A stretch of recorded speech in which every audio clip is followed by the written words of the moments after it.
Bonjour à toutes et à tous, j'espère que vous allez bien, chers spectateurs et spectatrices de YouTube. Content de vous retrouver aujourd'hui pour cette nouvelle vidéo complémentaire par rapport à la vidéo que vous venez de visionner juste avant.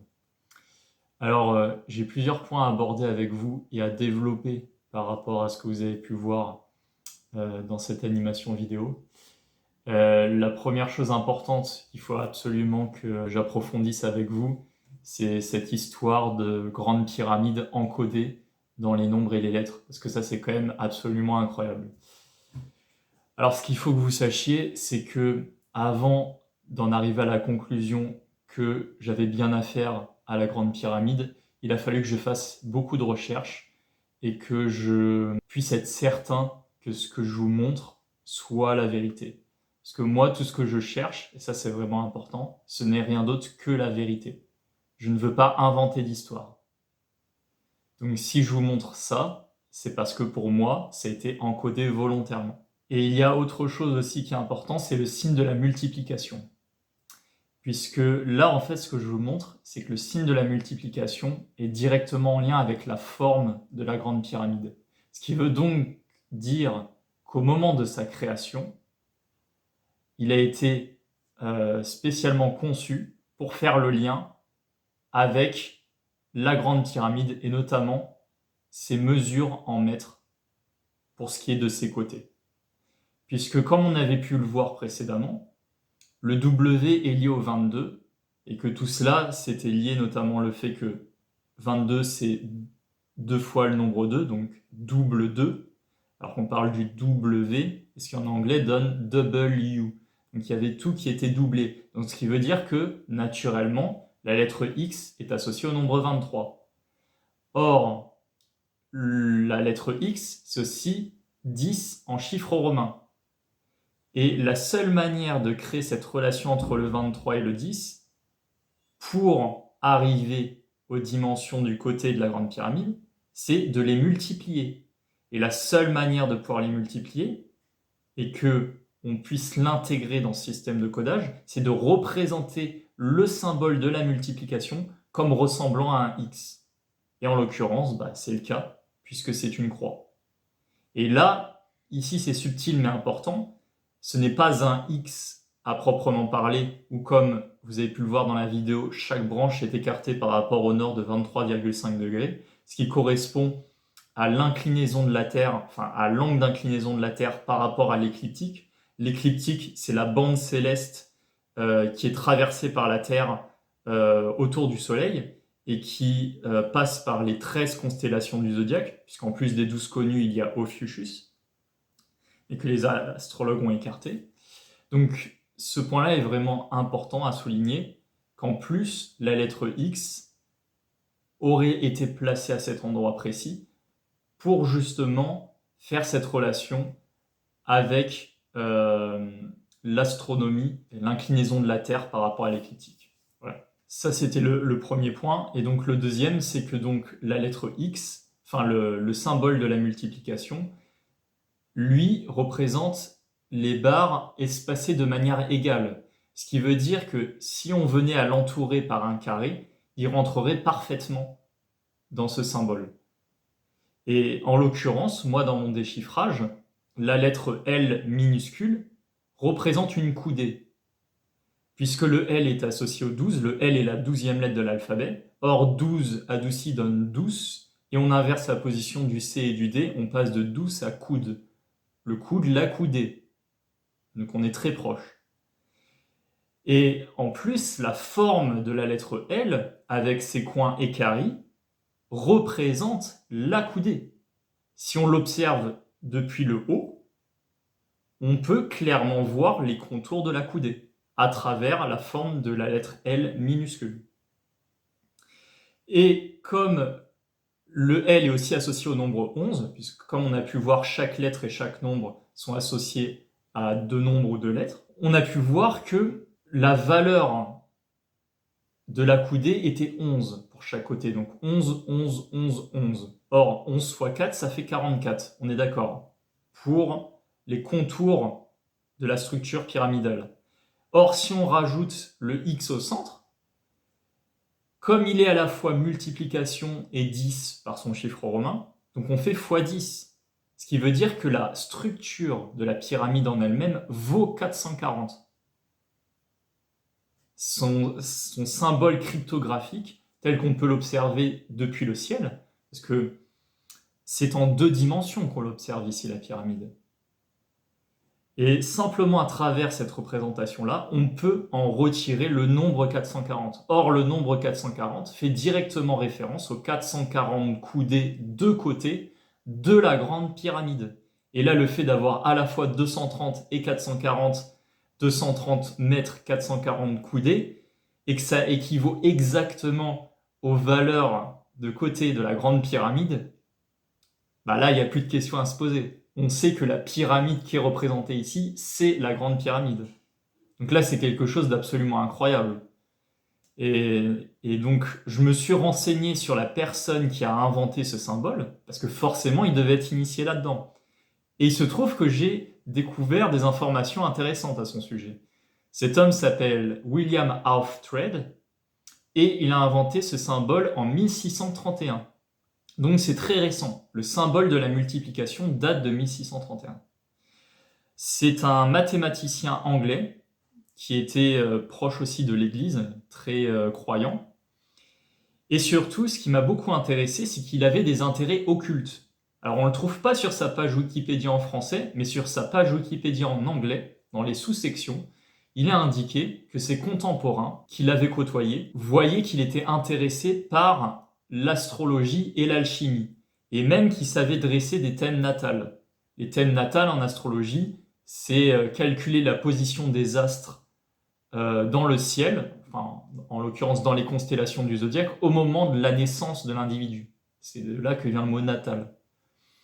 C'est ce qu'on voit maintenant partout sur Internet. Calculer sa carte natale. Maintenant, il suffit d'entrer ces informations dans plusieurs onglets et puis une carte du ciel nous est générée avec la position de chaque planète dans chaque signe du zodiaque. Et aussi, il aurait été à l'initiative de la création d'un ordre maçonnique en Angleterre. Et ça, c'est d'autant plus intéressant pour moi que pour moi, la franc-maçonnerie est impliquée dans ce codage. C'est quelque chose que j'ai pu observer notamment à travers le symbole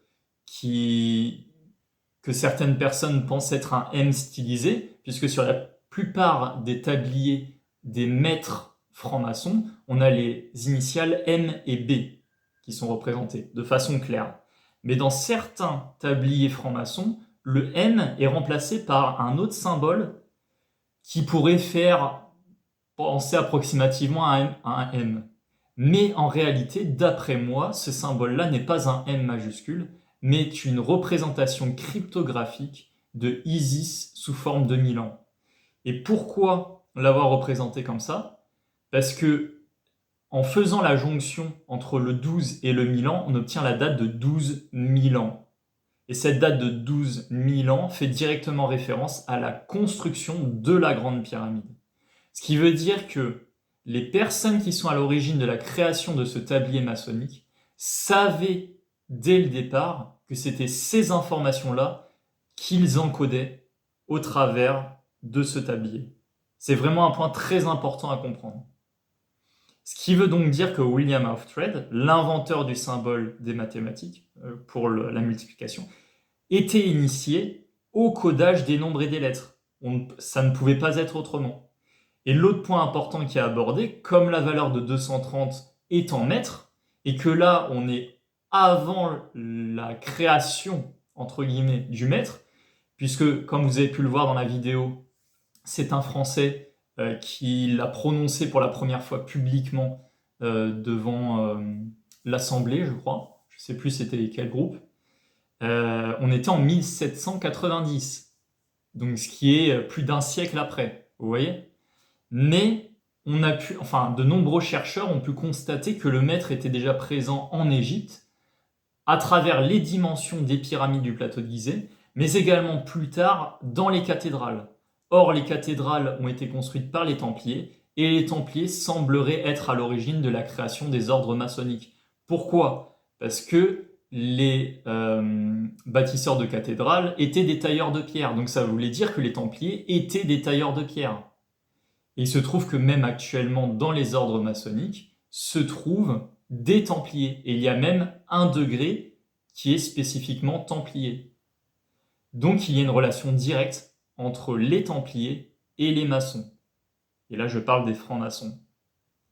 Ce qui veut donc dire que si le maître était déjà connu avant, même sous sa forme avec ce mot-là précis, hein, quand je parle du maître, c'est M-E-T-R-E, puisque pour moi, c'est l'inverse de M auquel on ajoute la particule TRE, comme on avait pu le voir avec les nombres, le 4 qui se prononce pas entièrement 4, 5, et qu'on rajoute la particule derrière les autres, ça donne cintre, sistre, sceptre, huître, neutre, donc que des mots qui ont un sens et qui font une relation directe avec leur nombre correspondant déchiffré. Donc, tout cela est parti d'un immense code symbolique et historique originel. C'est vraiment les conclusions auxquelles m'amène mon déchiffrage. Ce sont des conclusions absolument stupéfiantes, je peux bien le comprendre. Ça peut être quelque chose qui peut être tellement incroyable qu'on pourrait se dire que ce n'est pas possible que ce soit vrai. Mais pourtant, je l'observe, je le constate, et il y a bien trop de coïncidences pour me dire que c'est uniquement du hasard. Là, on explose littéralement toutes les séries de probabilités qui nous feraient comprendre que ça pourrait être potentiellement du hasard. Là, on est sur une chance sur 1500, 2000, voire même 1 million. Donc, il y a bien eu codage dès le départ. Voilà, ça c'était très important de le dire. Et pour moi, donc, le mot maître M-E-T-R-E viendrait du mot maître M-A-I-T-R-E. Et donc, ce serait des homophonies. Et que le mot maîtrone officiel sur lequel se serait inspiré le Blon, donc le français qui aurait inventé le terme, serait en fait une couverture. Et donc que la véritable origine du mot maître viendrait du maître M-A-I-T-R-E, puisque c'est sur ce même tablier de maître que je retrouve le symbole d'Isis sous forme de Milan, et qui représente le 12 Milan, la date de construction de la Grande Pyramide, et que là, le codage du X au 23 me ramène au nombre 230, qui est la valeur en mètres d'un côté de la Grande Pyramide. Et donc là, la valeur du mètre aurait été directement déduite des côtés de la Grande Pyramide. Je sais que c'est incroyable, c'est une histoire parallèle à l'histoire officielle, mais je suis très confiant pour vous dire que c'est la vérité. Voilà, je pense que j'ai fait le tour. Et donc l'autre élément important, oui, ça il faut vraiment que j'en parle, c'est que d'après moi aussi, les personnes qui ont codé ces informations savaient qui étaient les architectes derrière la construction de la Grande Pyramide. Et ça, c'est des questions auxquelles beaucoup de chercheurs alternatifs se sont intéressés sans pourtant obtenir des réponses. Mais moi, honnêtement, je suis certain que mon interprétation est bonne, puisque effectivement, c'est avec ces L minuscules coudées qu'on reconstitue le carré de la Grande Pyramide. Or, quand on assemble des éléments, on les construit.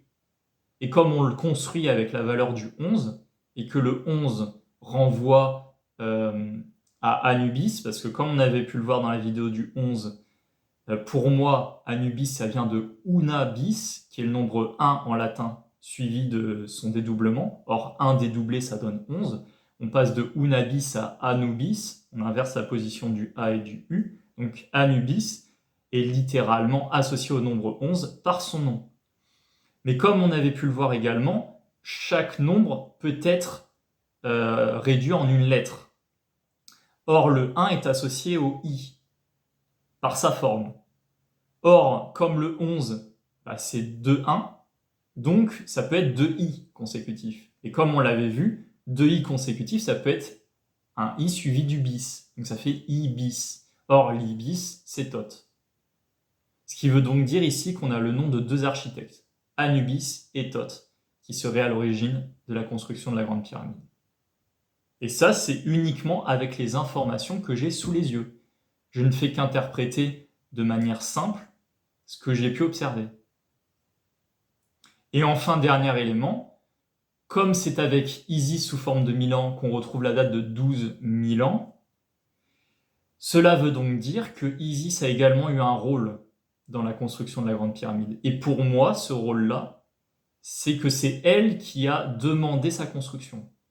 Pourquoi je pense cela? Puisqu'il existe un document archéologique qui s'appelle la stèle de l'inventaire, qui est située, qui était située proche du temple du Sphinx, donc sur le plateau de Gizeh, au niveau d'un ancien lieu qu'on considérait être un temple consacré à Isis, sur laquelle était inscrite que Isis était la maîtresse de la pyramide.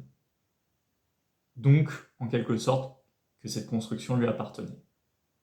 Et là, si je vais encore plus loin, il y a Anton Parks qui affirme que c'est effectivement Isis qui a demandé à ce que la Grande Pyramide soit construite afin de pouvoir ressusciter Osiris après qu'il ait été décédé. Il l'exprime concrètement dans un de ses livres. Et j'ai pu le relire parce que je l'ai avec moi. Donc tout ça pour moi est bien trop cohérent pour que ce soit du hasard.